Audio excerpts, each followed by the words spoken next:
चौथा अध्याय। महर्षि व्यास का असंतोष। व्यास जी कहते हैं, उस दीर्घकालीन सत्र में सम्मिलित हुए मुनियों में विद्यावयो वृद्ध कुलपति ऋग्वेदी शौनक जी ने सूत जी की यह बात सुनकर उनकी प्रशंसा की और कहा। शौनक जी बोले, सूत जी, आप वक्ताओं में श्रेष्ठ हैं तथा बड़े भाग्यशाली हैं। जो कथा भगवान श्री सुखदेव जी ने कही थी, वही भगवान की पुण्यमयी कथा कृपा करके आप हमें सुनाइए। वह कथा किस युग में, किस स्थान पर और किस कारण से हुई थी? मुनिवर, श्री कृष्ण द्वैपायन ने किसकी प्रेरणा से इस परमहंसों की संहिता का निर्माण किया था? उनके पुत्र सुखदेव जी बड़े योगी, समदर्शी, भेदभाव रहित, संसार निद्रा से जगे एवं निरंतर एकमात्र परमात्मा में ही स्थित रहते हैं। वे छिपे रहने के कारण मूढ़ से प्रतीत होते हैं। व्यास जी जब सन्यास के लिए वन की ओर जाते हुए अपने पुत्र का पीछा कर रहे थे, उस समय जल में स्नान करने वाली स्त्रियों ने नंगे सुखदेव को देखकर तो वस्त्र धारण नहीं किया, परंतु वस्त्र पहने हुए व्यास जी को देखकर लज्जा से कपड़े पहन लिए थे। इस आश्चर्य को देखकर जब व्यास जी ने उन स्त्रियों से इसका कारण पूछा, तब उन्होंने उत्तर दिया कि आपकी दृष्टि में तो अभी स्त्री पुरुष का भेद बना हुआ है, परंतु आपके पुत्र की शुद्ध दृष्टि में यह भेद नहीं है। कुरुजांगल देश में पहुंचकर हस्तिनापुर में वे पागल, गूंगे तथा जड के समान विचरते होंगे। नगरवासियों ने उन्हें कैसे पहचाना?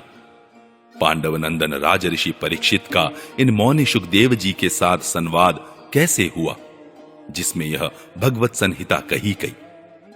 महाभाग श्री सुखदेव जी तो गृहस्थों के घरों को तीर्थ स्वरूप बना देने के लिए उतनी ही देर उनके दरवाजे पर रहते हैं जितनी देर में एक गाय दूही जाती है।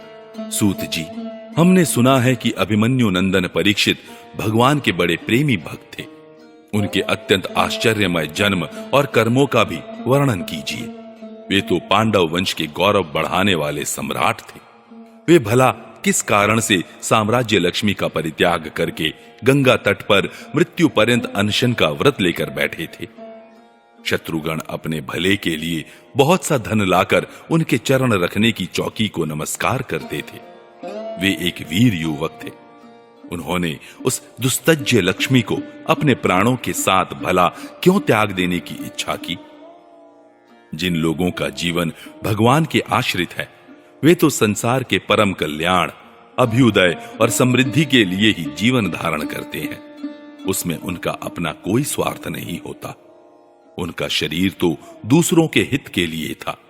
उन्होंने विरक्त होकर उसका परित्याग क्यों किया? वेदवाणी को छोड़कर अन्य समस्त शास्त्रों के आप पारदर्शी विद्वान हैं। सूत जी, इसलिए इस समय जो कुछ हमने आपसे पूछा है, वह सब कृपा करके हमें कहिए।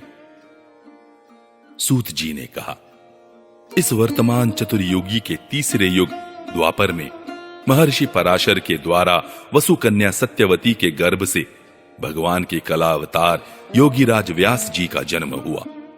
एक दिन वे सूर्योदय के समय सरस्वती के पवित्र जल में स्नानादि करके एकांत पवित्र स्थान पर बैठे हुए थे। महर्षि भूत और भविष्य को जानते थे। उनकी दृष्टि अचूक थी।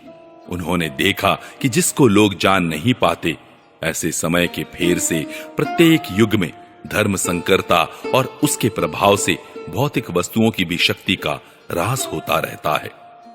संसार के लोग श्रद्धाहीन और शक्ति रहित हो जाते हैं। उनकी बुद्धि कर्तव्य का ठीक ठीक निर्णय नहीं कर पाती और आयु भी कम हो जाती है।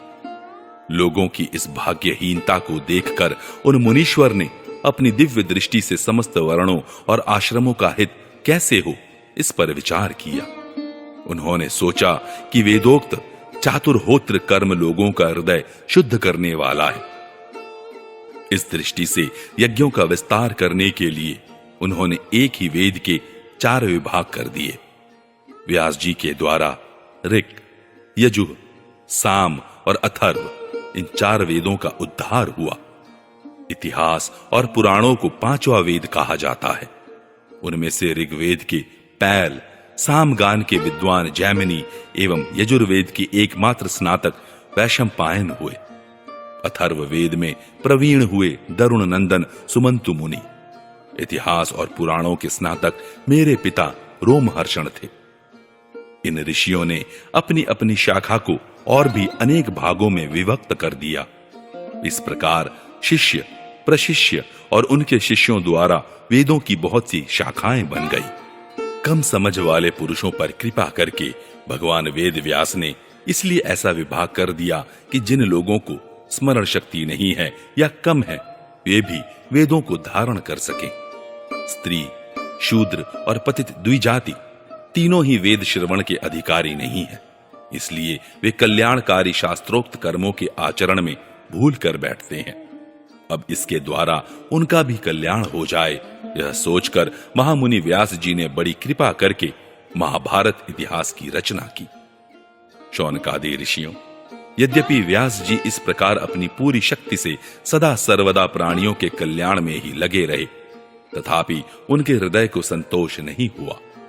उनका मन कुछ खिन्न सा हो गया। सरस्वती नदी के पवित्र तट पर एकांत में बैठकर धर्मवेत्ता व्यास जी मन ही मन विचार करते हुए इस प्रकार कहने लगे, मैंने निष्कपट भाव से ब्रह्मचर्यादि व्रतों का पालन करते हुए वेद, गुरुजन और अग्नियों का सम्मान किया है और उनकी आज्ञा का पालन किया है। महाभारत की रचना के बहाने मैंने वेद के अर्थ को खोल दिया है, जिससे स्त्री, शूद्र आदि भी अपने अपने धर्म कर्म का ज्ञान प्राप्त कर लेते हैं।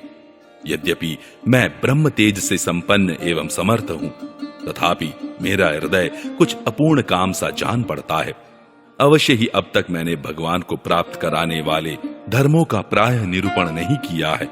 वे ही धर्म परमहंसों को प्रिय है और वे ही भगवान को भी प्रिय है। श्री कृष्ण द्वैपायन व्यास इस प्रकार अपने को अपूर्ण सा मानकर जब खिन्न हो रहे थे, उसी समय उस आश्रम पर देवर्षि नारद जी आ पहुंचे। उन्हें आया देख व्यास जी तुरंत खड़े हो गए। उन्होंने देवताओं के द्वारा सम्मानित देवर्षि नारद की विधिपूर्वक पूजा की।